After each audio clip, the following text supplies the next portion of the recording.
Hello, and thank you for checking out my video. My name is Mo Roberts, and this is Drumming on Bourbon Street. If you have previously checked out any of my videos, I should thank you, first of all, for doing that. And I also want to say that you might notice it was called Subbing on Bourbon Street before, but I thought that Drumming on Bourbon Street more accurately represented what's going on. I started the channel subbing occasionally, not that often actually, every 5 weeks or 6 weeks, and I would film songs that I hadn't played before, that I was familiar with or sometimes not familiar with. And that was the impetus for starting the channel. But it has since morphed into something else where I play songs that I'm familiar with, and some friends said, go ahead and post stuff that you know and mix it up a little bit. So I changed it to Drumming on Bourbon Street. And this is one of the songs that I've played before. This is The Letter by Joe Cocker from the Mad Dogs and Englishmen record from 1970. And this is a classic. This is a well established album in the pantheon, in the catalog of how rock and album oriented rock and singers and bands developed and worked on the music. And this is a notable record for good reason. The band is Leon Russell putting a band together when he was at Shelter Studios, and the drummers, you can't get much better. Jim Gordon and Jim Keltner double drumming on this.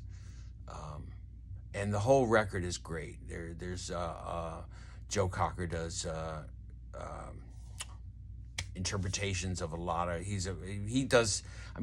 sings a lot of other people's songs, but they mix them up and they change them, and there's just some really good stuff on the album. And there's been a couple of reissues which have included things that weren't on the original. But yeah, this is a great record, man. Well worth checking out.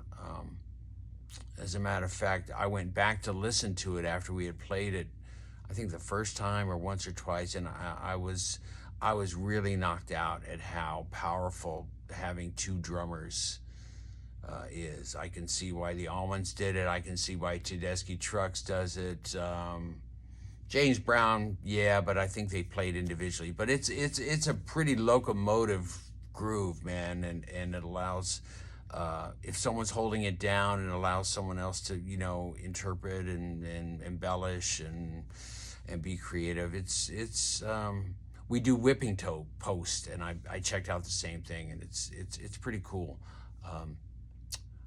One of the things that came to mind when I was going to post this was I've played this before, but I can't remember how I know this song. That's something that struck me. I don't know if it was on AM radio. I mean, I would have been pretty young when this came out, and I played it in jam sessions. I might have played it at blues jams or get-togethers, people might have called it, but I just can't. I've always known about it, but I can't remember how, whether it was on the radio or college radio. Yeah, it's just kind of funny. I can trace where I heard certain bands, Danny Seraphin, Chicago, or Led Zeppelin, but somehow this song escapes me. And a couple other points I wanted to make. Oh, there's a third drummer on this album, my friend Jack Jones, who's a great drummer, and he freelances around town and tours in New Orleans and beyond. He reminded me that a drummer named Chuck Blackwell is also on this album, and he was part of Leon Russell's crew out of Tulsa. Chuck was an Oklahoma drummer, as is Keltner, as is Jamie Oldacre, because we end up playing some of those Clapton tunes that Jamie Oldacre's on, like I think he's on Lay Down Sally and Cocaine, Wonderful Tonight. He's the original drummer. Yeah, he just passed recently too, man. I think great guy, great drummer. Um, anyway, so yeah, here we go.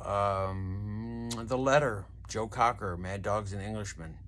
And this is a band that I feel very fortunate and thankful to play with. This is Half Past Whiskey at the Famous Door on Bourbon Street. And I got some other stuff coming, things that I hadn't ever played before, which should be fun. There'll be a couple of warts in there. Oh, there's a couple of warts in this one too, by the way. I forgot that after listening to the original record, I tried to play some of the fills that those guys play, and I rush, and they're not executed well. Um, the whole thing is just a little crispy. It's a little bright. Um, I could probably relax a little bit, but that's another, video, another talking about getting the right tempo when songs are back to back to back and you don't know what's coming next and you got to dial up. You don't even dial up. You have to count off the right tempo from your internal clock on what your memory is. But that's a whole nother video.